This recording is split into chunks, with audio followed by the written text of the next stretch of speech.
Hello everyone and welcome to my channel. Today we're going to talk about the Roborock S7 and we're going to talk about its ability to vacuum. Now if you haven't already taken a look at my video seeing how well this mops in comparison to some other Roborock models, I'll go ahead and link that up above right now. But for today we're going to talk about how good of a vacuum this S7 is. Now Roborock redesigned the roller brush and the whole entire mechanism on the bottom here, switching to an all-silicon brush when they released the S7. Also, the brush roller deck floats across the floor up and down, if you can see that or not. But it's supposed to be able to get it closer to the floors and also be adjustable so it can be off camber from one side to another when transitioning over rugs and thresholds in your house. So we're going to put it through several tests today to see how well this does. We're going to talk about some pros and cons with it, so make sure you stick with the video to the end, and we'll talk about those in the end. So we'll go ahead and dive right into the reviews. The first thing we're going to do is we're going to review its ability to pick up in using this roller brush with off camber next to a rug. This is one thing that has been an issue for me in my house with some other Roborock models, so we'll go ahead and jump into this test now. Alright, so on the right side of my rug, I put about a tablespoon of kitty litter neatly up against the edge of the rug. And this tests the ability for the robot vacuum to be able to pick it up, as it's kind of off camber there, where one part of the brush roller is up on the rug and the other part is on the floor. Now, in my living room where I have area rugs over carpet, I've noticed stuff gets kind of stuck there and left there. So and these are the results from the S6 Max V, which you just saw running there. Across my carpet, and pour it back into that tablespoon so we can see exactly how much actually was cleaned up. As you can see here, it got a little bit up, not a lot, and that's about normal for my experience with it. Now we go on to the S7, allow it to do the same thing with its floating roller brush deck. And each of the robots got 2 passes essentially over the edge of the carpet. I did run these tests twice to make sure the results were the same, so just FYI, these were run twice, and the results were identical for both. I even ran it with my S4 and got the same as the S6 Max V. So these are the results for the S7. Pretty good. And here's a close-up side by side with them. As you can tell, the S7 did pick up more than the S6 Max V, and again, that was the case for both of my tests that I ran back to back. Impressive with the S7 for sure. All right, for our next test, we're going to see how well this does picking up on carpet, and we'll go ahead and dive into those tests right now. We'll compare this one against the Roborock S6 Max V, the Roborock S4, and the Roborock S4 Max.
And here we are with the results of the carpet pickup test with rice. This was a 1/4 cup of rice put down on the carpet, starting off with the S6 Max V, which was first.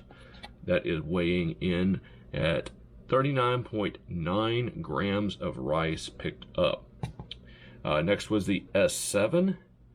And that is weighing in at 54.7 grams of rice picked up.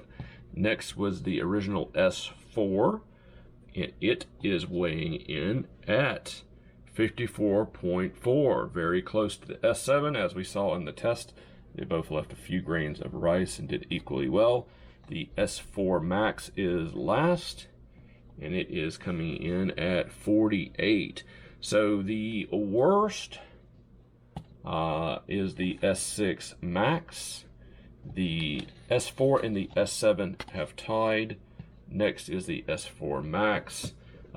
So from worst to, let's see, best, here we are right here with the pickup test, with these two being really close right here, the S4 and the S7. Now let's pour this back into here. Let's see how much it fills it up. The S7 has nearly picked up all the rice, as we saw in the test. And with the S4,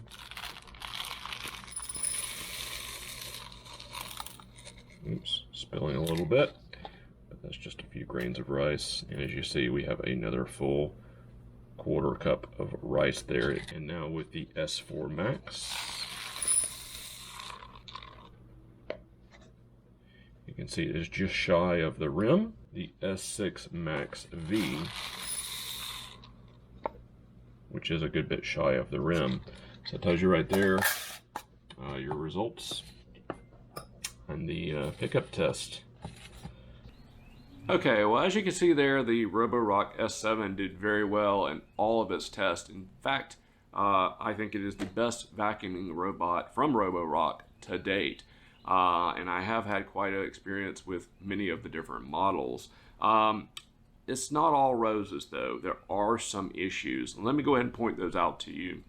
For one, with the floating deck here, I'm not sure why Roborock decided not to put small wheels on the floating deck, but it's very obvious that when this is going across any type of hard floors, that this is dragging on the floor, and the plastic nubs right here. In fact, I'll show you a picture right up above where you can see what's actually making contact. And as you can see, these plastic nubs here are making contact. Now, if you have delicate floors, hardwood floors, this may be an issue. I'm not sure if it would lead to scratching the floor. I only have tile floor and carpet, so obviously this is not going to hurt tile floor at all. But you do hear it dragging it across your hard floors. So if you have delicate floors and you're worried about maybe the robot vacuum scratching it, this might not be the robot vacuum for you, unfortunately.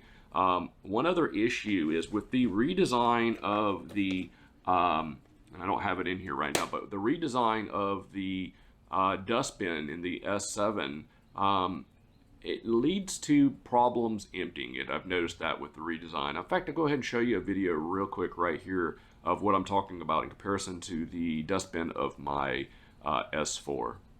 This is the dustbin from my S4, which is just identical to all of the dustbins for the other models of Roborock, S4, S5, S6 models. This was changed with the S7.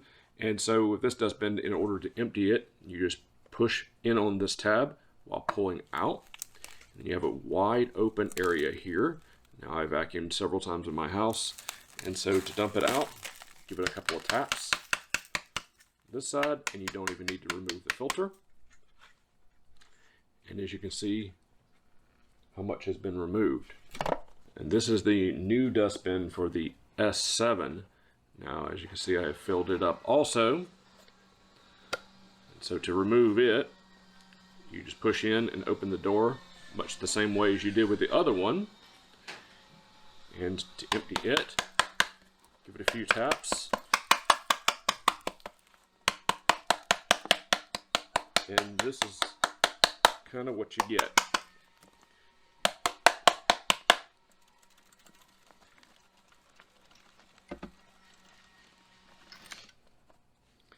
As you can see, it's much more difficult to remove. The hair can be done, but a lot of times what I get is this, where there's still hair stuck up inside of it. Okay, one other thing there is the opening that you empty it out with is much smaller on the S7. Now this redesign was likely to accommodate the automatic external emptying dustbin that will be released from Roborock hopefully really soon.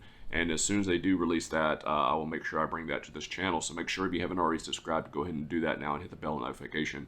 And as soon as I get my hands on it, I will be doing a full review of the S7 with the auto empty bin. So my guess is that if the auto empty bin works really well, that this won't be a big issue for you. But if you don't get the auto empty bin, just know this is a little bit more painful of a process than emptying the other style dustbin. It's not horrible, but a lot of times I do have to reach up in there and pull hair out of the dustbin in order to fully empty it out. So other than that, those are really the two cons, I would say. Now, some people have mentioned that this roller brush is a little bit more delicate than the other roller brushes. Time will tell with that. I haven't had any issues with it tearing up or messing up in my house, so I can't really comment on that. I do like the design of it. I do think it is the right direction for Roborock to go. And like I said, you know, it's a very impressive robot vacuum, both with mopping, and if you haven't seen that video, make sure you take a look at that video of mine, and with vacuuming. So all around, this is a great robot vacuum. I will be doing a full review after I've run this in my house for at least 3 months to tell you what it's like to live with the Roborock S7. So make sure you stay tuned to that. I've also got new content coming out with a really neat mopping robot that is not a Roborock. So stay tuned for that.